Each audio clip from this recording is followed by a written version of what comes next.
Olá, você está no canal Podcast Funsegem, criado para conectar você com notícias importantes da atualidade para o seu futuro.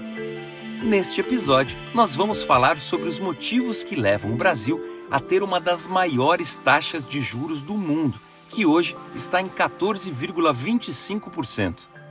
O que isso significa para os investidores, em especial para quem investe num plano de previdência como o da Funsegem? Para analisar esse assunto, convidamos Rafael Ribeiro, gerente especialista de portfólio da Bradesco Asset Management, que começa nos explicando as variáveis que definem a taxa de juros, a Selic. Vamos ouvi-lo. Quando a gente pensa em taxa de juros, e a gente agora está falando da Selic, a gente tem que pensar na função dela dentro da economia. Ela é base para tomada de empréstimo, ela é base para remuneração de juros de dívida, só que no final das contas ela tem uma função, que eu diria até primária, que é com relação ao que se espera do ciclo que a gente está vivendo. Quem define essa taxa no final das contas é o Copom, Comitê de Política Monetária, que é constituído pelos diretores do Banco Central. E quando a gente pensa nessa condução, eles estão preocupados se a economia como um todo está superaquecida ou, o contrário, a gente está em um período recessivo. A gente, de fato, está vivendo um período de economia superaquecida. Teoricamente, deveria ser bom. A gente olhar e falar, puxa, que legal, a economia está aquecida, está tudo funcionando, o Brasil está indo bem. O único detalhe é por quê? E quais são os impactos disso? E aí, quando a gente para refletir um pouco no porquê e os impactos disso, a gente traz à luz aqui da discussão a toda a política e discussão fiscal que a gente tem percebido. E quando a gente pensa em um país que cresce com suporte basicamente do governo, significando que o governo tem influenciado nesse crescimento, o crescimento ele é imediato. O único detalhe é que esse aquecimento, esse dinheiro, ele aquece a economia e pode fazer com que, se ele for contínuo, esse superaquecimento resulte em inflação. Só que aí o que o Banco Central faz? O objetivo dele é tentar equilibrar um pouco os fundamentos econômicos e também fazer com que os ciclos de superaquecimento sejam mais curtos e até mesmo o ciclo de depressão sejam mais curtos, porque a gente tem uma economia sempre ali, no final das contas, depois de um tempo, crescendo. Essa taxa de juros hoje reflete, uma incerteza com relação à inflação e inflação de fato subindo, então o Banco Central está agindo no intuito de tentar conter o avanço inflacionário. 2, ele está tentando também agir para que esse superaquecimento arrefeça em partes. E aí minha mensagem para quem está ouvindo aqui é, quando a gente vive um ambiente de taxa de juros elevada, a gente tem que pensar que uma das funções disso é tentar retirar dinheiro da economia. Você não compra uma casa nova ou um carro novo com juros a 13,25 ou caminhando para 15. Eu estou dando um exemplo, tá? Porque provavelmente receber 15% ao ano é excelente. E você pode comprar, se você não trabalhar com isso, você pode comprar na próxima janela e, teoricamente, se todo mundo seguir nessa linha, e aí a gente tem que pensar que esse ciclo ele tende a impactar todo mundo, se a maior parte das pessoas guarda dinheiro, quem compra imóvel? Então, teoricamente, em alguma janela para frente, os preços também deveriam arrefecer, deveria ter menos crédito. Entende que o ciclo vai se ajustando, tudo olhando a taxa de juros? Taxa de juros mais alta hoje reflete uma expectativa com relação à inflação que está mais alta, dela ceder, diminuir o nível dela em algum momento futuro, que a gente já espera, dado esse ambiente de 13,25 e caminhando, e a gente já entende que ela vai parar em 15%, que ela traga um reflexo na inflação. Se a inflação ceder, a gente também tem um arrefecimento da atividade econômica, menos atividade. Na Funsegem, o total de participantes conservadores cresceu 6 pontos percentuais no período de 2021, quando a Selic começou a subir, a dezembro de 2024. Isso demonstra uma possível busca por proteção entre aqueles que estavam em posições mais agressivas. Rafael, explica pra gente, essa movimentação é estratégica para o investidor? Investimento é um negócio difícil, porque muitas vezes parece que a gente está fazendo movimentos estratégicos no sentido de deixa eu pegar o que é melhor agora. Só que tem algumas questões que a gente tem que refletir pensando no futuro. Vivemos no Brasil e a gente tem uma taxa de juros que remunera e remunera muito bem o investidor. Os investidores eles têm uma preocupação com relação a tentar acertar os melhores preços. Só para ter uma ideia, provavelmente tudo que a gente está colocando aqui de incerteza já está nos preços. já reflete nos preços até mesmo para o futuro, porque muito dos ativos a gente negocia com vários vencimentos. Tem ativo que vai até 2065, lá longe. Quando a gente começa a refletir, olhando, por exemplo, a taxa nominal, mas olhando ela para frente, eu já tenho taxas para 1 ano, 2 anos e 3 anos, remunerando o investidor a 15% ao ano, 14,5% aproximadamente. Qual que é a reflexão aqui? Esse investidor que está mudando o portfólio dele para algo mais conservador, que vai passar a partir desse ano a receber algo próximo a 15% na média e para o ano que vem também, vamos supor que ele consiga receber isso durante 3 anos. Dá 50% de resultado nominal, de ganho na estratégia. O investidor que conseguir carregar isso por 5 anos vai dar 100% de resultado. Então, assim, ok, a gente tem que ter uma carteira diversificada. Eu não posso falar, não consigo falar que esse investidor está tomando uma decisão ruim que vai receber 15% ao ano. Então, apesar de sempre tentar buscar as melhores estratégias e portfólios, ele nunca é a melhor coisa por longo prazo, porque muitas vezes você perde oportunidades de, quando está tudo incerto, é comprar coisa barata.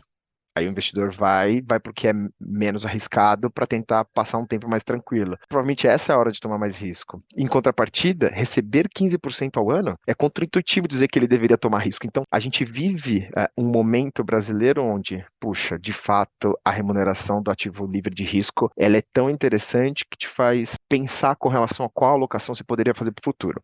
Entretanto, acho sempre importante a gente ter em mente que hoje, os ativos refletem toda essa incerteza. E assim, a gente vive no Brasil e eu não consigo acreditar que a gente vai ficar nesse momento de incerteza para sempre. Logo, pensando no futuro, aguarde com esse dinheiro em ativos que têm uma remuneração aí interessante, como a gente está vendo, mas começa a pensar em quanto desse dinheiro você conseguiria colocar em risco como taxas de ativos atrelados à inflação, que são os ativos de taxa de juros real. Eles estão pagando ali algo perto de 7,5% a 8% ao ano. Isso é taxa de juros real mais a inflação. Não é ruim ter esse tipo de proteção no portfólio. Isso eu estou falando que ele paga para 1 ano, para 2, para 10, para 30, para 40 anos. Você consegue 7,5%, 8% ao ano de juros real. Não parece ruim. Quando a gente olha para a bolsa, tem papéis na bolsa hoje que remuneram ali na média inflação mais 13 ao ano. De novo, os papéis, os ativos refletem essa incerteza. O combinado aqui é, se beneficiem desse CDI. De fato, não tem para onde fugir. Mas se questionem o quanto do seu portfólio você poderia alocar nesse risco, que é a próxima janela, se preocupando com você, de 2, de 5, de 10, de 15 anos. Porque a gente está falando de previdência. Não dá para falar que na previdência você só está olhando para amanhã, porque teoricamente você não precisaria desse dinheiro amanhã. Você precisa desse dinheiro daqui a 10, 15, 20 anos, sem contar nenhuma eventual necessidade no meio do caminho. Então, pensem, reflitam com relação a isso. Eu entendo vocês, só tomem cuidado para não ficar entorpecido com esse CDI nesse nível e perder grandes oportunidades que a gente tem visto hoje. Rafael, nesse contexto de alta da taxa de juros, qual a sua dica para aposentados e participantes do plano prestes a se aposentar, considerando que na FunCegem temos diferentes perfis de investimento? Quando a gente pensa no investidor que se aproxima do momento de usufruir das reservas que ele construiu durante todo esse tempo, a gente tem que considerar, o preço do dinheiro no tempo. Então, os juros base da atividade da economia deveria remunerar esse portfólio minimamente, para você ter ali o custo do dinheiro sendo remunerado. Mas tem um grande vilão no Brasil que a gente não pode esquecer, que são os ativos atrelados à inflação. Então, é importante ter em mente que aquele investidor que vai ficar mais no CDI, que é o ativo livre de risco, talvez perca para a inflação em algum momento. Próximo a se aposentar e usufruir desses recursos, é um risco importante, porque talvez o seu dinheiro não tenha o mesmo valor na hora de você utilizá-lo. Então, é bom a gente ter isso em mente. Porém, para cada investidor, e assim, eu já tenho um bom tempo de experiência, aí, pelo menos uns 18, 19 anos de experiência de mercado, e eu já vi de tudo. Eu já vi senhores de 95 anos, que eu sento com eles para conversar, e eles falam: meus investimentos estão X%, e provavelmente a maioria, em ações, porque eu vivi a minha vida inteira acompanhando o mercado acionário, colocando dinheiro na bolsa, e eu sei o valor disso. Então, eu vou falar para ele que está errado? Eu não consigo, ele tem mais experiência provavelmente do que eu nesse quesito. E também do outro lado, tem investidores que falam, não, a partir de agora que eu já acumulei tudo o que eu queria, eu não quero ter mais nenhuma incerteza no meu portfólio. Então, de verdade, a recomendação mais importante aqui é, tomem cuidado com a inflação, que é a parte mais importante para qualquer pessoa. E a inflação do aposentado é diferente, né? A gente sabe, tem estudos que mostram que a inflação da pessoa que se aposenta, da pessoa de mais idade, normalmente ela é diferente, porque o preço do remédio anda diferente, o preço das coisas de casa anda diferente. Então, o que é importante é tomem cuidado com a inflação, mas estejam sempre atentos ao seu perfil de risco. Nunca abram mão do seu perfil de risco. Então, se você sempre foi uma pessoa conservadora, não vai usar agora o dinheiro que você guardou a vida inteira para tomar risco. Mas se também foi uma pessoa que sempre tomou risco, não é agora também que você vai deixar. Mas tem um equilíbrio, que é como é que estão os seus fluxos de caixa daqui para frente. Então, sempre se atenha ao seu perfil de risco, que ele vai sempre te levar na melhor direção. Rafael, para finalizar, gostaríamos de saber: o fato de planos de previdência como o da Funsegem serem investimentos de longo prazo joga a favor da preservação do patrimônio, no sentido de minimizar a volatilidade de diferentes perfis de investimentos? O longo prazo sempre vai jogar ao favor quando a gente pensa em minimizar o risco, porque é uma coisa, todo ano, aqui é o exemplo mais fora da caixinha possível, todo ano você vai lá e olha o desempenho da sua carteira. E você percebe que todo ano ela sobe e o desempenho é favorável.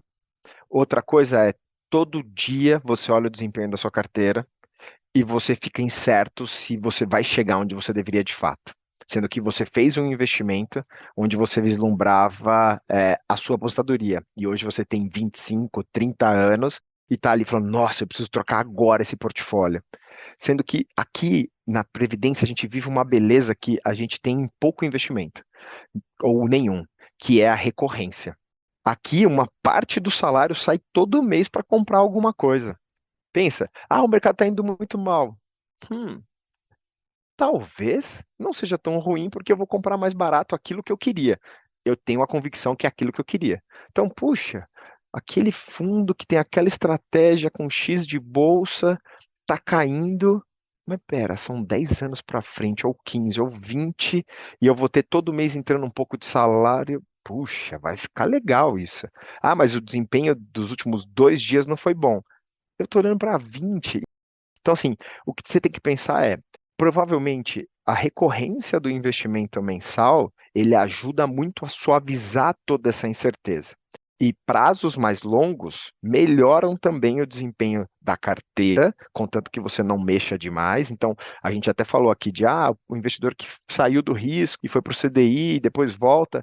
Puxa, faz parte do jogo, mas provavelmente quanto mais você mexe na carteira, provavelmente as oportunidades de fato que estão se construindo, concretizando, você vai deixando de lado para um momento onde parece que está tudo certo. Só que tem um preço. O parecer que está tudo certo, parecer que tudo andou, significa que os preços já não refletem mais aquela incerteza. E a incerteza tem um preço. A gente chama de prêmio, que é quem tem a capacidade de investir na incerteza compra coisas muito mais baratas. Então, tenha um longo prazo como seu aliado. E eu vou dar um outro exemplo, o último para fechar. A gente falou bastante de inflação. Tem um índice que eu gosto muito, que é um índice da Ambima, chamado IMAB5. O IMAB5, ele é um índice que reflete a dívida pública federal, o que está sendo emitido pelo Tesouro Federal, que dá dinheiro, funding para o governo. Essa dívida está olhando papéis atrelados à inflação. Ele chama IMAB5 porque ele está olhando papéis até 5 anos. Então, ele olha todos os dias os papéis dentro da dívida pública federal que são emitidos até 5 anos. E ali ele me dá o retorno dessa carteira. Esse índice já existe há mais de 20 anos. Se você pegar esses 20 anos, mas olhando em janelas de 5 anos de investimento, que é, por exemplo, de hoje eu olho 5 anos para trás, de ontem eu olho 5 anos para trás, de ontem de ontem, diariamente você vai olhando 5 anos para trás, todas as vezes, praticamente, esse índice venceu o CDI. Aí você fala, puxa, mas esse índice ele oscila em função da taxa de juros real, inflação, tal.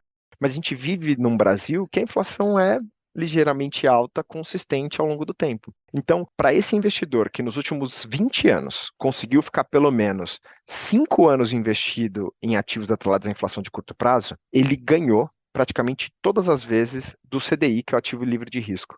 Por quê? Porque ele recebeu taxa de juros real mais inflação. Aqui eu trago a beleza disso, de conseguir carregar um portfólio no longo prazo, que além de superar o ativo livre de risco, ele gera um resultado surpreendente no final das contas. É isso aí, pessoal. Esperamos que você tenha gostado deste episódio. Aguarde as novidades do próximo podcast FunCegem.